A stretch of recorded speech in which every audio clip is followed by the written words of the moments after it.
4 fois championne du monde. Une nation qui a bâti toute son identité footballistique autour d'une seule idée, ne jamais, absolument jamais, perdre une séance de tirs au but quand l'enjeu était majeur. Et par une nuit humide dans le Massachusetts, toute cette histoire a été déchirée en environ 90 secondes de chaos. L'Allemagne, l'une des nations les plus redoutées de la planète football, une équipe remplie de stars venues d'Arsenal, de Liverpool, du Bayern Munich et de Newcastle, a été éliminée de la Coupe du Monde par le Paraguay, une sélection classée 34e mondiale. Une équipe qui avait été battue 2-0 par les États-Unis à peine 2 semaines plus tôt. Et voici le détail que beaucoup de supporters allemands n'arrivaient toujours pas à digérer. Ils ont perdu aux tirs au but. La nation qui, tout simplement, ne perdait pas les séances de tirs au but a fini par en perdre une. Alors que s'est-il vraiment passé et pourquoi cette affaire est-elle soudain en train de devenir un casse-tête politique à Berlin et pas seulement un problème de football? Entrons dans le vif du sujet. Il faut d'abord comprendre à quel point ce résultat est absurde, parce qu'il ne s'agit pas simplement d'un grand qui se prend les pieds dans le tapis face à un plus petit. Pendant l'essentiel de l'histoire du football, ce type précis de catastrophe n'arrivait pas à l'Allemagne. D'autres pays ont construit une partie entière de leur identité nationale autour des blessures laissées par les tirs au but. L'Angleterre en est presque devenue célèbre, mais l'Allemagne, elle, était toujours le bourreau, jamais la victime. En arrivant dans ce tournoi, les Allemands avaient disputé plusieurs séances de tirs au but en Coupe du Monde et les avaient toutes remportées. Ils avaient transformé 15 tirs au but consécutifs dans l'histoire des séances mondialistes, 15 de suite sur plus de 4 décennies, le dernier échec remontant à 1982. Perdre une séance de tir au but en Coupe du Monde, c'était cette mauvaise chose qui arrivait littéralement à tout le monde, mais jamais à l'Allemagne. Jusqu'à lundi soir, le match lui-même a commencé comme un non-événement total. Pendant les 40 premières minutes et quelques, les deux équipes se sont observées et il ne s'est presque rien passé. Puis, le Paraguay a produit le premier vrai moment de qualité de toute la rencontre. L'Allemagne a dégagé un corner à moitié, le ballon est revenu vers le milieu Miguel Almiron, qui a glissé une superbe passe inversée dans la course de Mathias Galarza, lancée sur le côté. Son centre en première intention a trouvé la tête de l'attaquant Julio Enciso, et soudain les outsiders menaient un but à 0. Il y a une statistique qui résume l'absurdité de cette première période. L'Allemagne a eu environ 78% de possession et n'a pas cadré le moindre tir. Presque 4/5 du ballon face à une équipe classée 34e mondiale et elle n'a même pas réussi à obliger le gardien adverse à effectuer un arrêt. Les Allemands sont rentrés au vestiaire menés au score, après avoir dominé le ballon sans en faire quoi que ce soit de réellement significatif. À bien des égards, cette seule mi-temps raconte en miniature tout le tournoi de l'Allemagne. Ils sont tout de même revenus avec davantage d'intention après la pause. Environ 9 minutes après le début de la seconde période, un très bon centre précoce de l'ailier de Liverpool Florian Wirtz a été dévié au fond par l'attaquant d'Arsenal Kai Havertz, et l'Allemagne est revenue à un partout. À ce moment-là, la plupart des habitués de la Coupe du Monde ont soufflé et supposé que les choses allaient rentrer dans l'ordre. Le géant s'était réveillé, le but de la victoire allait forcément arriver et le Paraguay finirait par céder face à la qualité supérieure des Allemands. Sauf que ce but vainqueur n'est jamais arrivé, et c'est précisément là que la polémique explose. L'Allemagne a réellement cru avoir marqué le but de la qualification. En prolongation, le défenseur Jonathan Tah a envoyé une tête puissante au fond des filets sur corner. Le but qui donnait l'avantage, celui qui aurait dû envoyer l'Allemagne dans le tour des 32. Puis l'assistance vidéo à l'arbitrage est intervenue.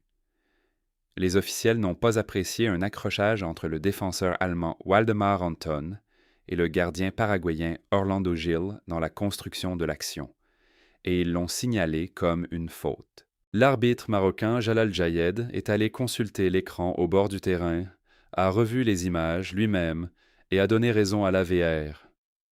Le but a été effacé, annulé pour ce que beaucoup de consultants ont aussitôt décrit comme une faute extrêmement légère et le monde du football allemand a complètement explosé. Même l'ancien entraîneur de Liverpool Jürgen Klopp, présent comme consultant à la télévision, est monté au créneau après la rencontre. Son argument était simple et tranchant. Ce type exact de duel physique sur corner est constamment laissé jouer en Premier League, y compris dans l'équipe même où évolue Havertz, Arsenal, futur champion d'Angleterre. Son propos portait sur la cohérence. Ce qui est accepté chaque week-end en Angleterre a soudain entraîné l'annulation du but de la victoire allemande sur la plus grande scène du sport. Que vous pensiez personnellement ou non qu'il y avait faute, c'est une décision de plus dans la pile grandissante des interventions vidéo de ce tournoi où plus personne ne semble vraiment certain de la norme appliquée. Mais, et c'est important parce qu'il faut être juste, l'Allemagne ne peut pas tout mettre sur le dos de l'arbitre. Ce but annulé n'a compté autant que parce que l'Allemagne n'a pas su finir le travail elle-même dans le jeu. Le Paraguay a défendu comme des héros toute la soirée. Les défenseurs centraux, José Canal et Gustavo Gomes, ont repoussé de la tête tout ce que l'Allemagne leur a envoyé, malgré plusieurs centimètres concédés aux attaquants allemands qui montaient, sur coups de pied, arrêtés. L'Allemagne a empilé les centres. Le Paraguay a continué à les dégager encore et encore. Même le staff allemand a reconnu ensuite, avec une certaine mauvaise grâce, que le Paraguay avait défendu brillamment. La rencontre est donc allée jusqu'au tir au but. Le seul terrain de la planète où l'Allemagne était censée être intouchable. À la place, cela s'est transformé en film d'horreur pour les deux camps. Havertz, l'homme qui répond si souvent présent dans les grands moments avec Arsenal, s'est présenté en premier pour l'Allemagne, et le gardien paraguayen Orlando Gil a choisi le bon côté et arrêté sa tentative. C'était le premier tir au but manqué par l'Allemagne dans une séance de Coupe du Monde depuis 1982. 15 tirs consécutifs réussis, brisés en un instant.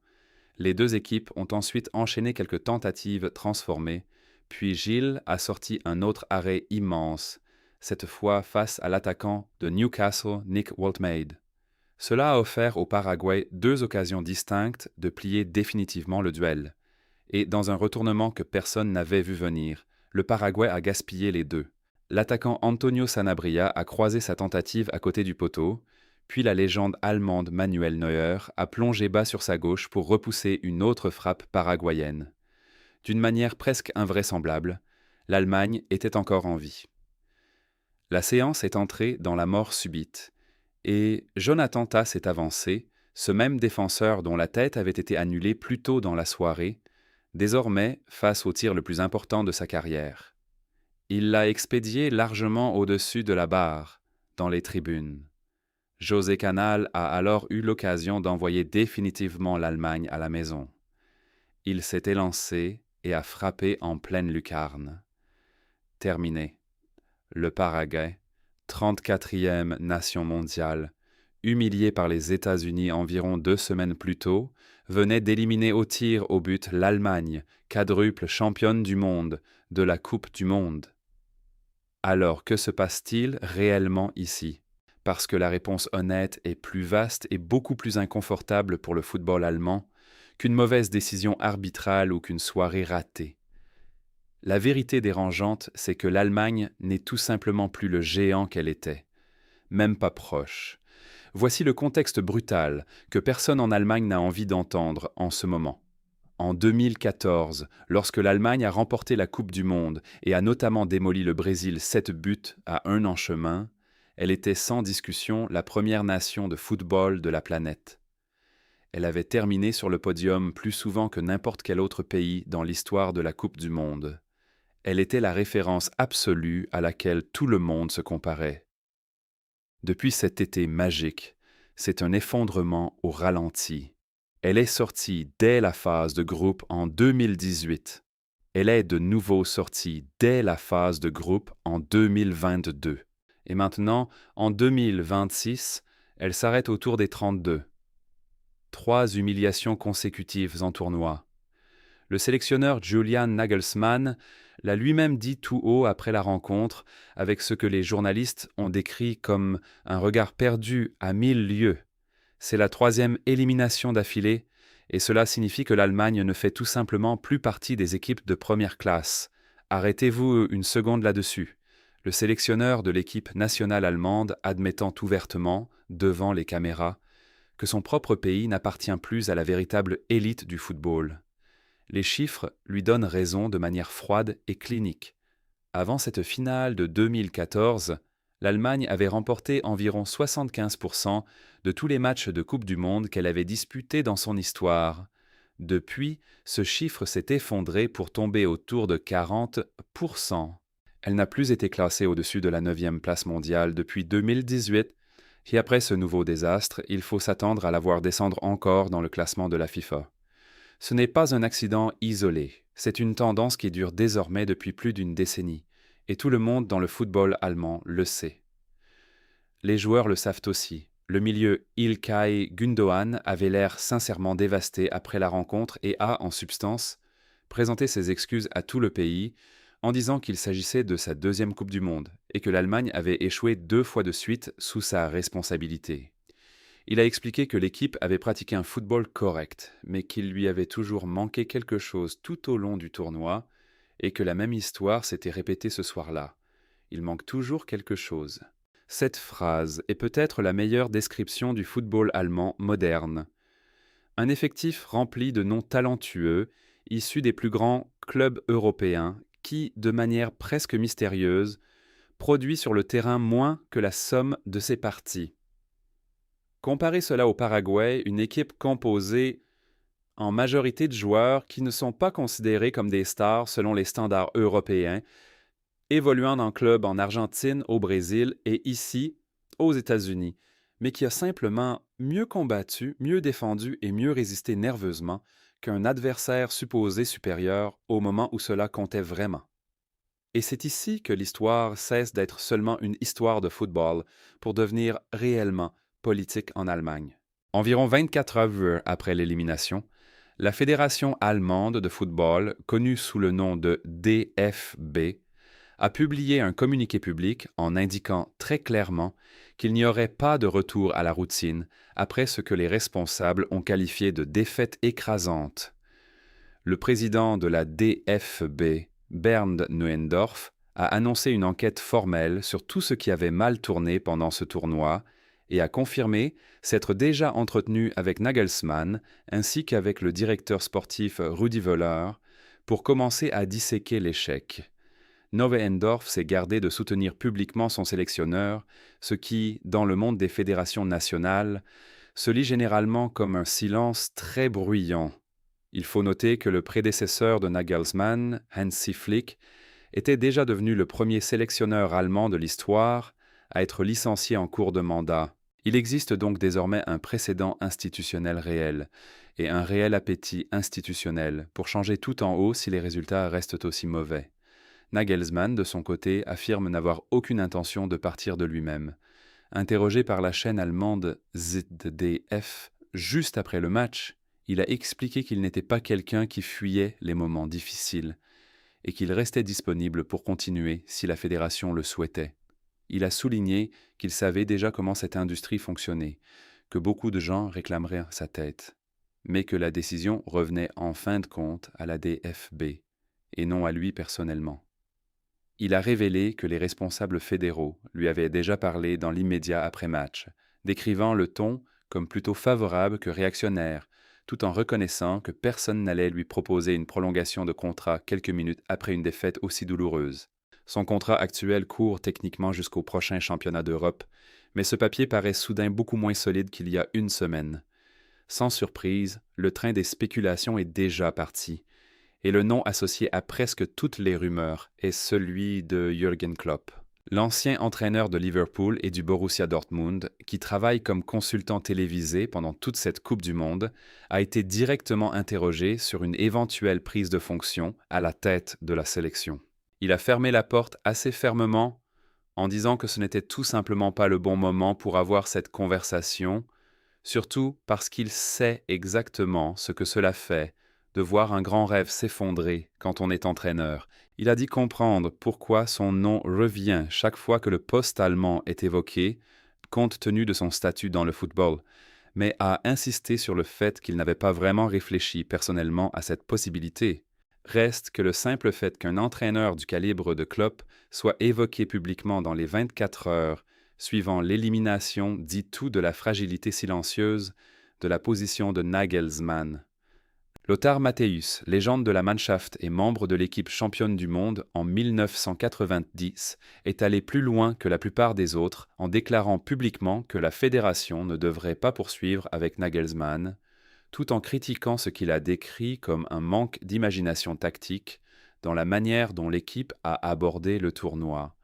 De son côté, le directeur sportif Wöhler n'a offert qu'un soutien assez tiède, qualifiant Nagelsmann de bon entraîneur et de combattant, tout en prenant soin de souligner que la décision finale ne lui appartenait pas à lui seul. Tout cela se déroule dans un pays qui se demande sérieusement si toute la filière de formation derrière l'équipe nationale doit être reconstruite de zéro, et pas seulement si un sélectionneur doit conserver son poste.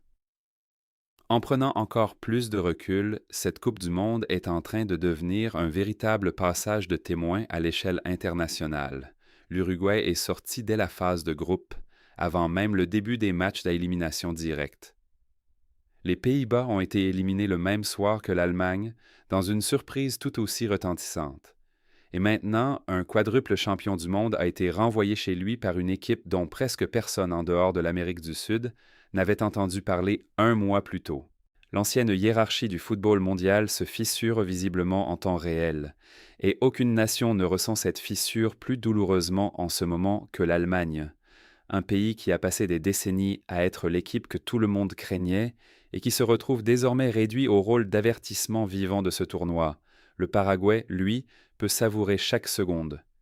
Sa récompense pour la plus grande victoire de son histoire en Coupe du Monde est un 8e de finale contre le vainqueur de France-Suède, un match disputé 2 jours plus tard dans le New Jersey. Cette rencontre est programmée le samedi 4 juillet au Lincoln Financial Field de Philadelphie, l'enceinte habituelle des Philadelphia Eagles en NFL. Étant donné que la France s'est qualifiée confortablement grâce à un doublé de son capitaine Kylian Mbappé, le Paraguay abordera encore ce 8e de finale dans la peau d'un outsider clair. Mais après ce qui vient de se passer à Foxborough, on peut comprendre que certains hésitent à l'écarter trop vite. Alors était-ce un vol signé par l'assistance vidéo, ou l'Allemagne a-t-elle simplement prouvé, de la manière la plus douloureuse possible, qu'elle n'appartient plus au programme d'élite du football mondial? Honnêtement, les deux choses peuvent être vraies en même temps. Le but annulé était réellement sévère, et des observateurs raisonnables peuvent en être furieux. Mais une équipe véritablement élite n'a pas besoin d'un but contesté sur corner pour battre une sélection classée 34e mondiale lorsqu'elle possède 78% du ballon. Le score raconte une douleur au tir au but. L'histoire plus profonde dit quelque chose de bien plus difficile à admettre pour le football allemand. Le géant n'a pas seulement trébuché une fois.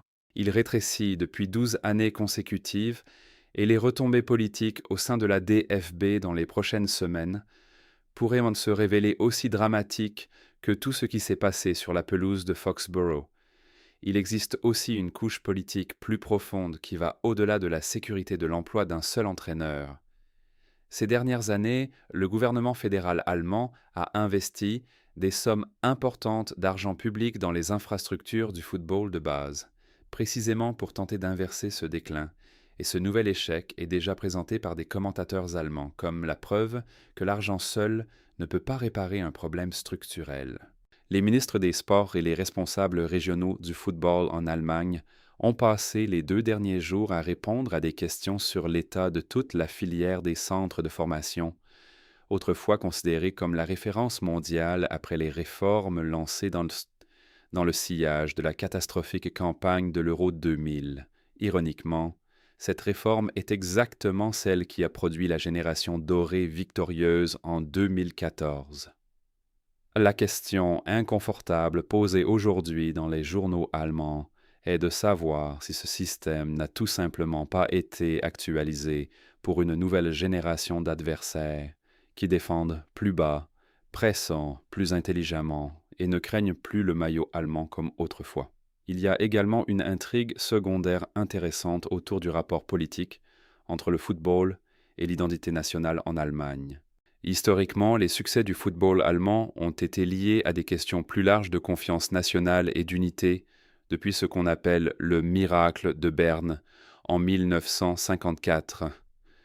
Une sortie aussi précoce pour le troisième cycle consécutif est lue par certains commentateurs comme un élément d'une conversation plus vaste qui traverse actuellement le pays sur la compétitivité allemande, sur la scène mondiale, dans des secteurs qui dépassent largement le sport. Que cette comparaison soit juste ou non, elle explique pourquoi cette défaite a suscité cette semaine une couverture bien au-delà des pages sportives dans les médias allemands, apparaissant dans les journaux télévisés généralistes et les débats politiques plutôt que de rester confinés aux émissions de football. Quant à la suite sur le banc, des sources proches de la fédération suggèrent qu'une décision définitive sur l'avenir de Nagelsmann ne devrait pas être précipitée. Le conseil de surveillance de la DFB doit se réunir dans les prochaines semaines, une fois le choc initial retombé, afin d'examiner les conclusions de l'enquête et de décider s'il faut maintenir l'organisation actuelle jusqu'au prochain cycle du championnat d'Europe ou procéder à un changement. Plusieurs informations venues d'Allemagne cette semaine indiquent que plusieurs cadres du vestiaire ont soutenu Nagelsmann en privé lors d'échanges avec des responsables fédéraux immédiatement après la rencontre, en affirmant que le dispositif tactique n'était pas le cœur du problème et que le vrai coupable était le manque de sang-froid dans le dernier tiers du terrain. D'autres voix du football allemand, dont d'anciens joueurs devenus consultants, ont vivement contesté cette lecture, estimant qu'une équipe dotée d'autant de talents individuels ne devrait jamais être neutralisée à ce point par une sélection dont la valeur marchande représente une fraction de la sienne, aussi bien cette équipe défende-t-elle un soir donné. Pendant ce temps, les répercussions de ce résultat se font déjà sentir ailleurs dans le tableau. Aux États-Unis, les diffuseurs ont signalé une nette hausse de l'audience dans les derniers moments du match de l'Allemagne, lorsque le drame des tirs au but a commencé, le public américain étant attiré en partie par la victoire des États-Unis contre le Paraguay quelques semaines plus tôt, soudain beaucoup plus impressionnante avec le recul. Ce précédent résultat entre les co-organisateurs et le Paraguay est désormais réexaminé par les médias sportifs américains comme un premier signal d'alerte. Le style compact et discipliné du Paraguay pouvait poser de vrais problèmes à des adversaires plus grands et plus portés sur la possession. Certains commentateurs américains sont même allés jusqu'à suggérer que l'équipe nationale masculine des États-Unis mérite davantage de crédit pour cette victoire qu'elle n'en avait reçu à l'époque, compte tenu de ce que le Paraguay vient d'infliger à un quadruple champion du monde moins d'un mois plus tard. Un autre récit plus large est aussi en train de se dessiner à l'échelle du tournoi.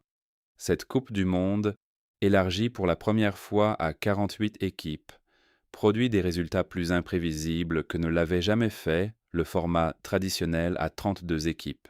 Avec davantage de nations moins bien classées qualifiées directement et engrangeant au passage une expérience précieuse, certains analystes estiment que l'écart entre les puissances historiques et les pays dits plus modestes se réduit plus vite que prévu. L'élimination de l'Allemagne, associée à celle des Pays-Bas exactement le même soir, est citée à répétition cette semaine comme la preuve la plus claire à ce jour que le format élargi nivelle réellement le terrain de jeu, au lieu de simplement diluer la qualité des derniers tours, comme certains critiques le prédisaient avant le début du tournoi. Pour le Paraguay, l'exploit est traité au pays comme un moment véritablement historique, avec des célébrations spontanées signalées à Asunción dès que le dernier tir au but a fini au fond. C'est très nettement le meilleur résultat du pays en Coupe du Monde depuis des décennies, et les médias locaux ont déjà commencé à établir des comparaisons avec le parcours jusqu'au quart de finale en 2010, lorsque le Paraguay avait atteint ce stade pour la première et unique fois de son histoire.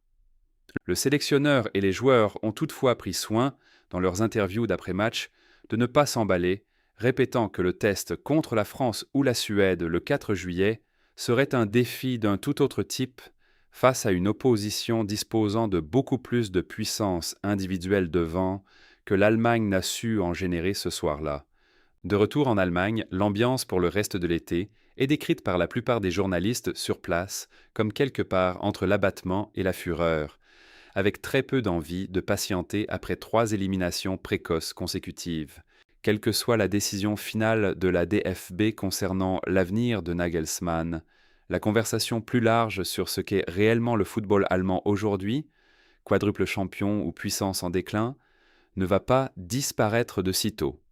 Pour un pays qui a passé des générations à se définir en partie par son excellence footballistique, c'est une position profondément inconfortable et cela explique pourquoi un simple match du Tour des 32 à Foxborough a réussi à dominer les gros titres allemands pendant 2 jours d'affilée.